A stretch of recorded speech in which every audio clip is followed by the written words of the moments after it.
I've been going out to eat by myself lately, but I take my notebook with me so I can write little joke ideas. And I notice, like in different parts of town, sometimes people will try to guess what I'm writing in the notebook. Like whenever I'm in hood type areas, people are usually like, "Oh, he's writing raps." Right? But whenever I'm in like a nice uptown Starbucks, then people are like, "Oh, he's writing raps."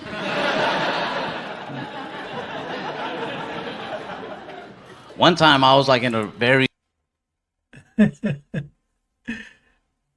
All right, guys, I'm reacting to Ralph Bosa, and this is why Ralph Bosa gave his doctor a 1-star review. That's going to be crazy. I want to know.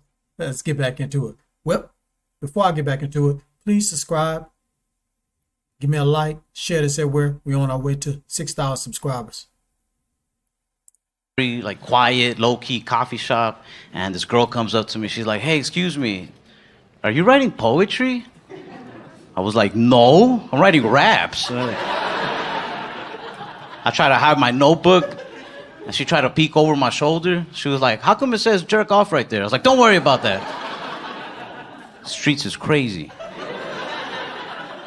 People die jerking off there."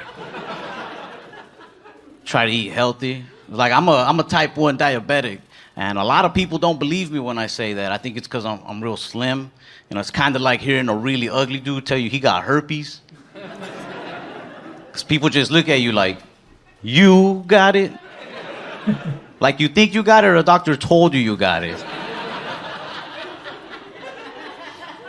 Well, a doctor did tell me. I was diagnosed like at 6. And I had that same doctor from when I was 6 up until I was 18, which is a long time to have one doctor. So when I left, I thought it'd be nice to leave him a review on his website.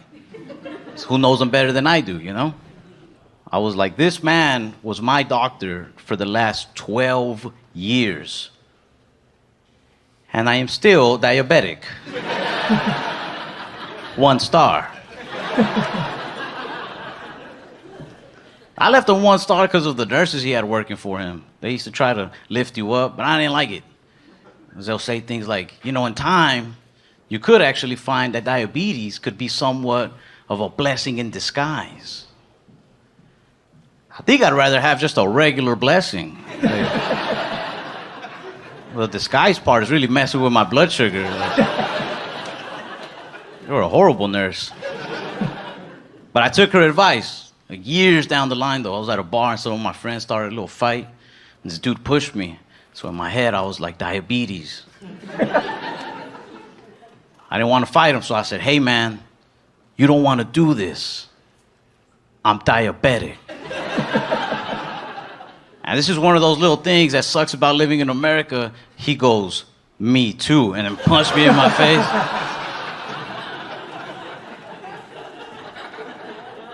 I've never cared about like a weight problem or a diabetes problem in this country, but when that happened, I was like, this is out of control, man. It's diabetes. I saw it as like, come on, man, we gotta stick together, but he saw it as like, nah, 2 types walked in, 1 type's walking out. But I go out to eat a lot. I've been having this problem at restaurants where I get skipped in lines pretty much every time by white women. Not saying I'm angry, I'm just saying, it's usually you guys. But I don't think it's a race thing. Like, I don't think white women are skipping me because I'm Hispanic. I think white women are skipping me because I'm short and Hispanic. Like, hear me out. You see a 6-foot Latino dude standing in line, that dude has the potential to be tall, tan, handsome. You respect that man's place in that line. But they see me, 5'7" Hispanic dude in line, in their mind they're probably thinking, he probably works here. I'm just getting in front. Like,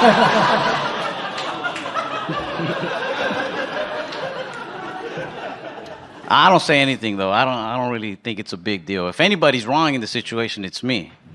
Because if it's a good-looking white girl, I'm like, man, whatever. But if it's like a white woman that has a ring on her finger, then I'm like, racist. I don't say anything though. I feel like I learned my lesson once. Because I skipped a white woman once. And I got in front of her and she goes, "You're gonna regret that." I was like, whatever. I didn't think nothing of it. I brushed it off. Then like 2 days later, I went to my old neighborhood to visit my grandma, and they turned their house into a yoga studio. I was like, they fucking got me. Honestly, I kind of like when I get skipped by white ladies. Only the older ones, because they do it with like some guts behind it, with some attitude. You know, like older white ladies with the little glasses. What does it mean when people say America is a land of opportunity? It means the power to discover, To redefine yourself. To improve yourself. to challenge yourself. So you can be all you can be. They'll get right in front of you and then look back at you like, what? Go ahead, say something. This is a target. Who do you think they'll believe? I'm like, fair enough, fair enough. I don't know where I fit in. I really don't. Like, I can't even hang out with my thug friends anymore because we'll be smoking together and then they like to say cool thug shit, but it'll also hurt my feelings a lot of the time. They get real dramatic when they hit the joint and be like, man, dog, you know, when I think about it, all my real friends are either dead or in jail by now.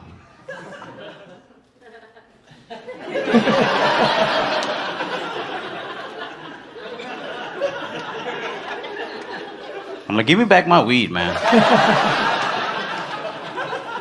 Changing my Hulu password, too. That's for my real friends. I got like my suburban friends too, but they're like college kid, preppy type people, very cocky. Like they can never answer questions by saying yes or no. They always got to say stuff like, you know me. That's weird. That is the strangest way to answer a question. I talked to my buddy James. I was like, yo, James, a couple weeks ago, we were hanging out at that bar and you seemed to hit it off with that one girl. And I've been meaning to ask you, did you two go home together? He was like, Ralph, you know me. You know me.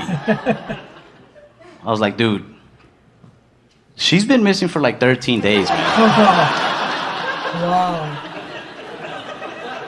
I don't know you at all. My educated friends are trying to get me into politics more. They're like, man, you don't ever see these immigrant stories on the news and get upset. You know what I mean? Because our parents were immigrants. Doesn't it make you mad the way they treat people? I was like, I don't watch it, but I mean, I'll try. Because I get it.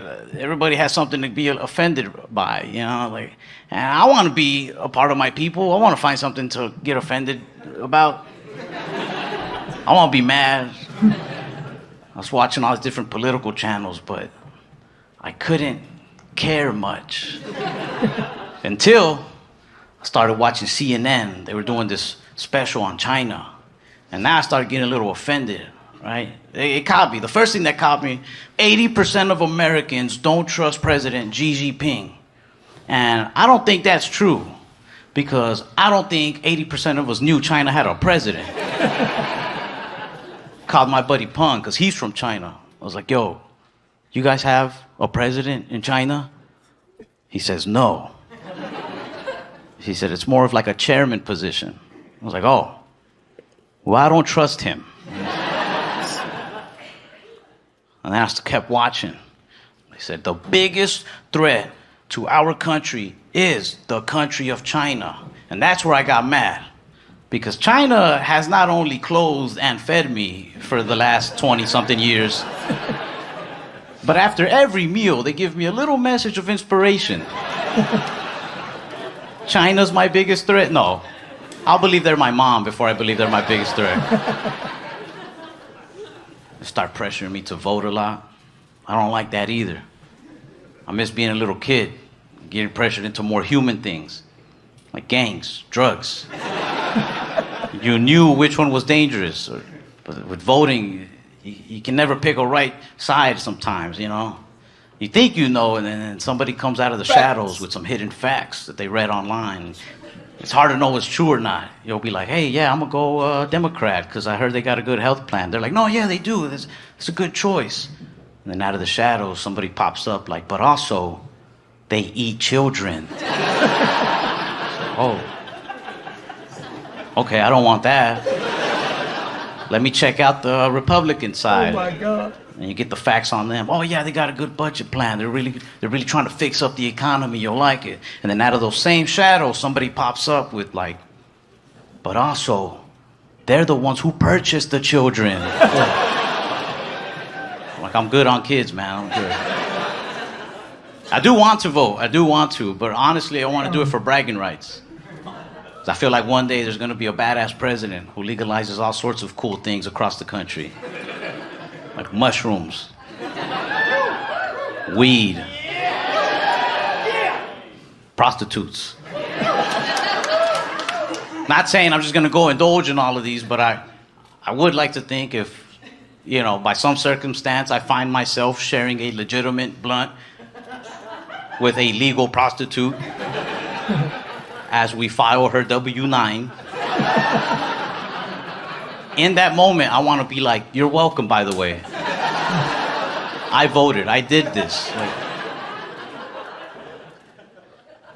it's just scary. Like, you really do got to get informed, man. You can't just make a snap decision. Like, I'm 25, but I don't feel like I'm old enough to vote. What? You know, like I want to pick a president, but at this age, like I'm still learning how to pick good mechanics. I got my wheel alignment the other day by a dude who guessed the price off the top of his head. I just pulled in. I was like, "Excuse me, sir, how much is it for a wheel alignment?"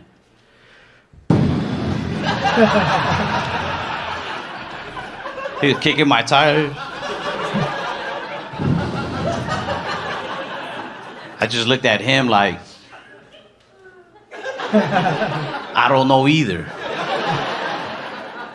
But I went with him because he seemed trustworthy enough. But my car drives more crooked now than when I gave it to him. I don't know much about cars or politics, but I do know this. I do know that sometimes people running for office scare me for the same reason that mechanics scare me. Have you ever noticed people who run for office talk about the country the same way mechanics talk about your car? They're like, can I fix it? Yes, but I got to take it apart from the inside. Really, it's going to take me some time, especially because, look, I don't know if you saw this, but the guy who had it before me, he really fucked this up. All right, so this was a long one, so I'm just going to do thumbs up or thumbs down. 2 thumbs up. Very funny. Had me laughing all the way through the whole video. The voice, he's good. He's good. He's good. I think he's up and coming, man. I think he's going to be up there one day, you know, like Bill Burr and Shane Gillis, you know, the ones I react to on here. You know what I'm saying? And about the doctor thing, I understand what he's saying. But hey, Ralph, the doctor is not here to cure you. They're just here to treat you. Treat, not cure. So I understand why he gave a 1 star. But he said he gave 1 star because of the nurses or whatever. But he was good. He was good. All the jokes he talked about, everything he talked about was funny. All right, guys, I'm out of here. Please, please, please hit that subscribe button, hit that notification bell, give me a like, share this everywhere. It's time, guys. It's time. Get this channel going. Let's get to 6,000 and beyond. 10,000 to go by this summer. I say July, because I want to give away some free money. Help a brother. Help me out. Follow me on Instagram. Just randomreg1. All right. That's it. It's been random. Random Regis.